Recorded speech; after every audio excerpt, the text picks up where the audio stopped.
Bien, bonjour et bienvenue à la vidéo de la semaine. Si je tourne ces vidéos, en fait, je crois que je vous l'ai jamais vraiment expliqué. Mon idée, en fait, c'est de permettre aux gens de se connecter à l'humanité qu'on a en chacun de nous. Et qu'à partir du moment où on arrive à se connecter à cette humanité-là, on va se rendre compte qu'on arrive à beaucoup plus communiquer avec les autres. C'est ce qui va nous réunir, en fait, ce qui va nous permettre de mieux se comprendre les uns avec les autres et donc d'optimiser.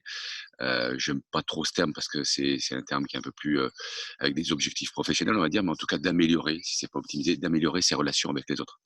Et le sujet que j'aimerais aborder aujourd'hui, c'est cette difficulté que l'on a à exprimer, une objection, un désaccord ou simplement le fait qu'on a un avis défavorable à poser.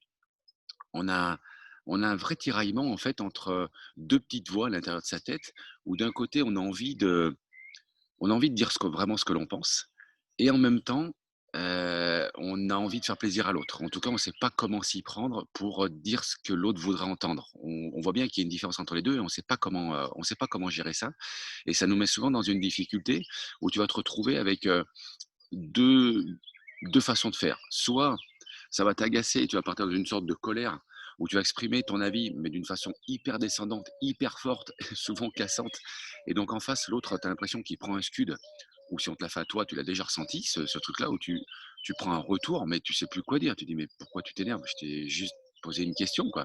Donc on a cette 1re façon de réagir et puis on a la deuxième façon de réagir où là, ben, on tergiverse, on sait pas trop, on hésite, on essaie de trouver des justifications, pourquoi on veut pas alors qu'on voit bien que l'autre voudrait. On n'a pas d'argument valable, donc c'est souvent ça tourne en excuses à 2 balles ou enfin, c'est des trucs qui tiennent pas la route et tu as ça en fait dans tous les domaines de vie.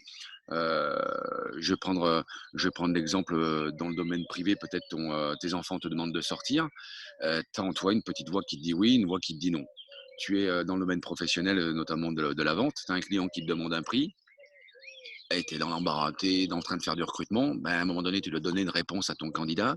Il y a ce que toi tu veux, puis il y a ce que ton candidat attend. Tu es souvent un petit peu dans cette panade-là, dans cette tourmente-là, en train de réfléchir, te creuser la tête pour trouver la bonne excuse ou la bonne explication ou le truc qui pourrait justifier que. Et l l'astuce, le truc, en tout cas moi que j'utilise, c'est un des fondements de la communication non violente, c'est arrêter de réfléchir, donc arrêter d'être au niveau de notre cerveau, au niveau de notre mental qui galère pour trouver la raison, la justification, pour ressentir. Donc arrêter de réfléchir pour ressentir et redescendre à un niveau plus bas, plus personnel, donc ça demande un peu plus d'introspection, hein. Par contre, là, on va être aligné, là, on va pouvoir dire exprimer des choses qui sont vraiment cohérentes et surtout qui sont entendables par l'autre. Parce que tant qu'on reste à ce niveau-là, on va être sur des sortes de stratégies et ces stratégies peuvent très bien différer d'un individu à l'autre. Alors qu'on tend bien se reconnecter à de ressentis, là on va parler de besoins psychologiques. Et les besoins psychologiques, c'est des choses qui sont beaucoup plus universelles. C'est des choses que l'autre a aussi. Il n'exprime pas de la même façon, mais ces besoins-là, il les a. Alors, je m'excuse sur la vidéo. La semaine dernière, on entendait énormément les oiseaux, hein, alors ça servait un peu le message que j'avais à dire. Là, je me suis mis à un autre endroit où on devrait être un peu moins dérangé par le bruit des oiseaux. Par contre, je me fais bouffer par les moustiques. Donc, soyez pas surpris si vous voyez des trucs noirs sur ma tête. Ce sont des moustiques et je vais peut-être pas me permettre de les éclater sur ma tronche devant la vidéo. Donc pour revenir au sujet d'aujourd'hui, c'est re apprendre, déjà comprendre que si on se reconnecte à ses besoins, vous allez voir que ça facilite vraiment, ça clarifie ce que l'on a à dire et puis après derrière, bah, c'est apprendre à l'exprimer et pour ça, moi j'aime bien les choses qui sont assez simples, donc du coup, j'essaie de trouver des questions qui permettent de rapidement changer mon état d'esprit. C'est-à-dire que pour répondre donc à mon interlocuteur, je vais avoir besoin de me reconnecter à mes besoins à moi, mais je vais avoir besoin aussi de comprendre ses besoins à lui. Il faut qu'il y ait les 2. S'il n'y a pas les 2, ça va être compliqué de trouver une solution commune. Donc il faut absolument les 2. Et pour revenir à mes besoins à moi, ce que j'aime bien me poser comme question, c'est: de quoi j'aurais besoin? Qu'est-ce qui me manque pour répondre oui à la demande que l'on me fait? Donc ça va être le cas quand par exemple, si mon fils me demande de sortir avec des potes, j'ai une partie de moi qui dit non et qui est assez forte et donc là, c'est: qu'est-ce qui me manque? Qu'est-ce qu'il me faudrait? De quoi j'aurais besoin pour répondre oui à cette demande? Et quand je vais prendre cet angle d'attaque-là, mon besoin, il apparaît immédiatement. C'est-à-dire, ce que j'ai besoin, ce qui me manque, c'est d'être sûr qu'il lui arrive rien. Donc en fait, c'est ce besoin, psychologique qu'on appelle le besoin de sécurité ou besoin d'être rassuré, heu, qui est, heu, qui est indispensable pour moi, pour que je puisse donner mon accord. Si j'ai pas ce sentiment qu'il est en sécurité, je donnerai pas mon accord, c'est sûr. Et ça, c'est quelque chose que je peux communiquer. Parce que lui, de son côté, il a aussi ce besoin de sécurité. Alors là, tout de suite, il est peut-être prêt à prendre des risques pour aller voir ses potes. Mais il y a d'autres moments où il n'a pas envie de prendre des risques. Il y a plein de choses qu'il ne fait pas dans sa vie parce qu'il ne veut pas prendre des risques, parce il a besoin d'être en sécurité. Et c'est ce besoin de sécurité, il est capable de comprendre que c'est pour soi et aussi pour ses proches. On a ce double besoin.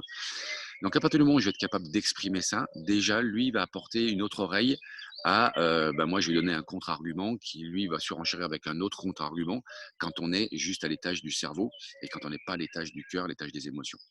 Donc c'est cette question-là, de quoi j'ai besoin pour pouvoir répondre oui, qui va me permettre d'aborder les choses différemment. Dans le domaine professionnel, ça va être pareil. De quoi j'ai besoin pour répondre oui à la demande de mon client qui veut un prix? Qu'est-ce qui me manque pour lui dire oui? Et là, je vais avoir une sorte de liste de courses, peut-être, j'ai besoin de l'accord de ma hiérarchie ou pas. J'ai besoin, moi dans mon cas précis, moi j'ai besoin d'honnêteté vis-à-vis des autres clients qui ont acheté le même produit et qui n'ont pas eu de prix. Donc moi, c'est plutôt un besoin d'équité, un besoin d'honnêteté, qui va m'animer et donc je vais pas lui dire que je lui refuse, le prix parce que j'aime pas sa tête ou je ne sais quoi ou qu'il l'a pas mérité. Mais je vais dire: «Voilà de quoi moi j'ai besoin». J'ai besoin d'être honnête avec la personne qui va venir juste après vous et qui est passée juste avant vous et pour ça, voilà, on doit continuer la communication, on doit continuer la conversation parce que je ne peux pas vous donner un accord comme ça. Et ça, c'est vraiment important que vous le ressentiez. Donc, amusez-vous, en fait, quand vous avez envie de dire quelque chose, mais vous ne savez pas comment le présenter. Voilà, posez-vous cette question de vous dire qu'est-ce qui me manque pour dire oui, ou pour dire non, ou pour faire ceci, ou pour faire cela. Et derrière ce manque se cache votre besoin. L'autre question, donc il va falloir poser maintenant pour aller chez l'autre, pour comprendre, pour pouvoir discuter de besoin à besoin, parce que ce besoin, le vôtre, il est hors de question de passer outre ce besoin-là, donc il va vraiment falloir y répondre, mais il va falloir aussi répondre aux besoins de l'autre. Sinon, il n'y a pas de communication possible. Et pour cela, la question que j'aime bien poser, c'est, ou j'aime bien lui poser, parce que je ne peux pas me la poser à moi, il faut que je la pose à l'autre, c'est qu'est-ce qui se joue derrière sa demande? Qu'est-ce qui est important pour lui derrière sa demande? Et j'aime bien cette phrase j'aime pas la phrase du «pourquoi tu me demandes ça?» parce que le pourquoi, il est un petit peu intrusif, c'est un mot que j'aime pas trop. Je vais plutôt utiliser la question «en quoi?» «En quoi c'est important pour toi? J'ai besoin de comprendre ça. Explique-moi en quoi pour toi c'est important?» Et souvent, quand on pose cette question-là, il y a un temps d'arrêt parce que c'est pas forcément évident pour l'autre de répondre à cette question. On sent bien que là, il y a des connexions qui se font dans son cerveau qui n'ont pas l'habitude de se faire. Heu, dans le domaine professionnel, c'est une question que j'aime beaucoup. On parle de détecter les besoins pour ceux qui sont vendeurs et qui regarderaient cette vidéo. On parle d'aller détecter les besoins, mais le besoin, c'est pas de savoir si le client a besoin d'un ski bleu ou jaune. On s'en fout, le client n'a pas besoin d'un vendeur pour répondre à cette question-là. Non, par contre, la question que j'aime bien poser, c'est en quoi pour vous c'est important de pratiquer le ski? Et vous allez voir que quand vous faites des choses comme ça, vous allez vraiment vous connecter aux besoins de votre client. Et ça, c'est ça qui est intéressant. C'est quand vous allez pouvoir réussir à vous connecter aux besoins de votre interlocuteur. Donc là, je vous donne un exemple dans le monde professionnel, mais si on revient à mon exemple avec mon fils qui veut sortir, en quoi c'est important de sortir avec tes potes? Et là, les 1 choses qui arrivent, c'est souvent, ben, j'ai besoin de m'amuser avec eux, j'ai besoin de enfin, c'est évident, enfin, pour lui, c'est évident. Mais toi, tu as besoin de clarifier parce que moi, au départ, j'avais senti aussi un petit besoin peut-être d'autonomie, de liberté, d'affirmation, et puis finalement, bah, c'est pas la première réponse qui est sortie. Je lui dis: «Mais tu as que besoin de passer du temps avec eux?» Je dis: «Bah, c'est génial parce que si toi, tu as besoin de passer vraiment du temps avec tes amis et que moi, j'ai un besoin de sécurité, eh ben, invite-les à la maison». Et donc, on va définir ensemble d'une autre stratégie, mais qui a soumis les 2 besoins. Et on va faire passer cette idée, on va faire passer cette stratégie au travers des filtres de nos 2 besoins. Est-ce que moi, je me sens en sécurité si tes potes viennent à la maison? À condition qu'ils ne cassent pas tout, oui. Et est-ce que toi, tu es satisfait? Est-ce que ça te permet de partager ce moment-là avec eux, si c'est à la maison? Et la première fois, ça a été oui, oui, oui, il osait même pas nous demander d'inviter ses potes à la maison finalement. Parce qu'il présupposait déjà de notre réponse. Donc on est toujours un peu dans cette présupposition de ce qu'on va penser l'autre, au lieu de lui demander clairement. Là, aujourd'hui, c'est un peu plus complexe parce qu'il a grandi et il a effectivement ce besoin d'autonomie, ce besoin de liberté et voir ses potes chez papa, maman, ça satisfait pas trop son besoin de liberté, ni celui de ses potes visiblement. Donc c'est là où moi, mon besoin de sécurité n'a pas changé, mais je vais aller un peu plus loin. C'est un besoin de sécurité par rapport à quoi? Et souvent, je me suis rendu compte en me disant: «Tu as besoin d'être en sécurité par rapport à quoi?» Alors, il y a par rapport aux gens avec qui il est, mais là maintenant ses potes, je les connais un peu, donc je suis rassuré par rapport à ça. Et ça va être, plutôt, j'ai besoin de sécurité par rapport à, le lieu où il va se trouver et puis par rapport à son mode de déplacement. Donc, si ce besoin est important pour moi, j'aurais aucun souci à, ben, arrêter ma sieste ou arrêter, ce que je suis en train de faire pour l'accompagner parce que j'ai ce besoin-là qui va être plus important que mon besoin de repos ou mon autre besoin du moment. J'ai ce besoin-là qui va être plus important. Donc je vais lui dire: «Bah, écoute, je t'emmène et je viens te chercher, dis-moi une heure, il y a pas de souci. Après je te laisse ta liberté pendant le créneau horaire qu'on a défini». Donc ça, c'est vraiment important de mettre le doigt dessus pour être aligné, pour être au clair et pour pouvoir l'exprimer sans s'énerver en disant: «J'ai vraiment ce besoin-là, tant qu'il ne sera pas assouvi, je ne pourrai pas te répondre, favorablement». Et donc on va venir passer, cette, nouvelle stratégie qu'on peut avoir à 2 et c'est ça qui est sympa, c'est qu'on va définir à 2 une nouvelle stratégie et c'est vérifier qu'elle satisfait nos besoins respectifs. Le Encore une fois dans le domaine, dans le domaine professionnel, si on reprend l'exemple du prix, hem, c'est en quoi pour lui, c'est important d'avoir un prix? Ça peut paraître bête comme question, mais on se rend compte qu'on a plein de réponses différentes. Il y en a certains qui vont dire que c'est juste, parce que, bah, ils ont besoin d'aide finalement, parce que quand tu leur poses la question, c'est dit: «Bah, voilà, ça me fait un petit peu cher, si je peux avoir un petit prix, ça me permettrait effectivement de me payer ce truc-là, alors qu'à la base, c'était pas prévu». Donc très clairement, c'est un besoin d'aide. C'est là où il a intérêt d'être vrai, hein, d'être honnête, lui, parce que les stratégies qu'on va définir ensemble vont répondre à ce besoin-là et pas à un autre. Donc c'est là où il y a besoin d'être, à un moment donné, d'aller creuser, d'aller se faire confiance mutuellement aussi, d'aller se livrer un petit peu si on veut avancer. Sinon, ça va être, on va trouver une stratégie qui ne répondra pas aux besoins. Il faudra recommencer l'exercice. J'ai pu constater qu'il y avait d'autres personnes qui avaient besoin, enfin, leurs besoins à travers leur demande de prix, c'était plutôt un besoin de reconnaissance. C'était parce qu'ils n'étaient pas un client comme les autres, ils auraient bien aimé avoir un petit prix. Et donc forcément, la réponse que tu vas faire, la réponse du prix, c'est une stratégie parmi tant d'autres pour répondre aux besoins d'aide ou aux besoins d'être reconnu.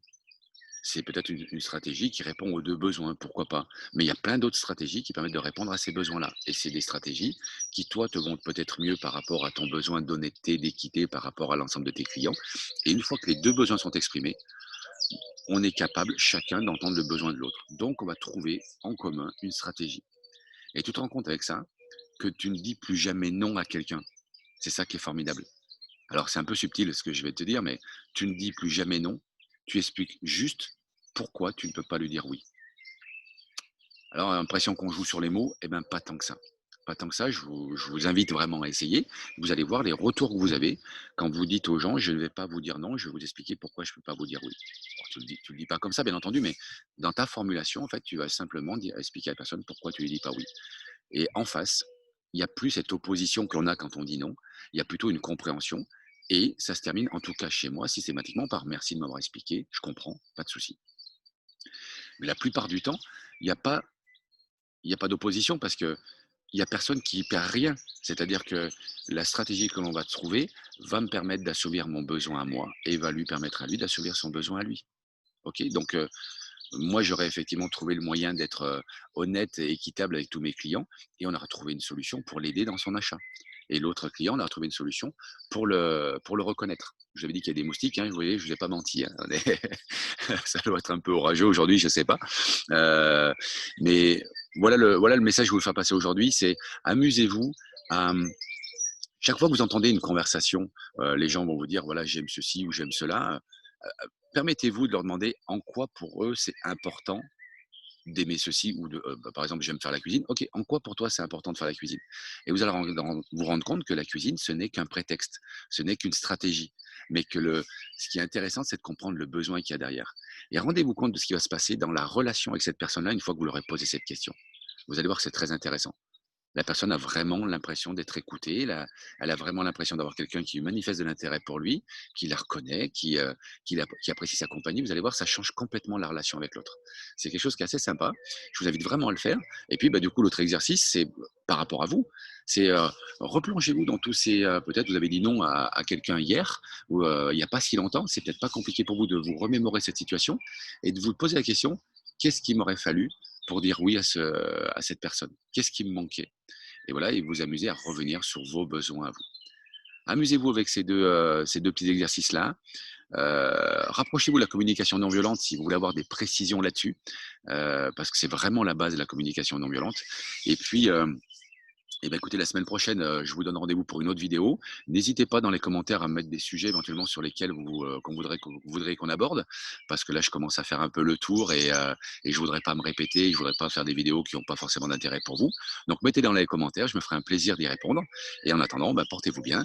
À la semaine prochaine. Moi, je vais changer d'endroit parce que là, je me fais bouffer par ces moustiques. Ciao, bon week-end, à plus tard.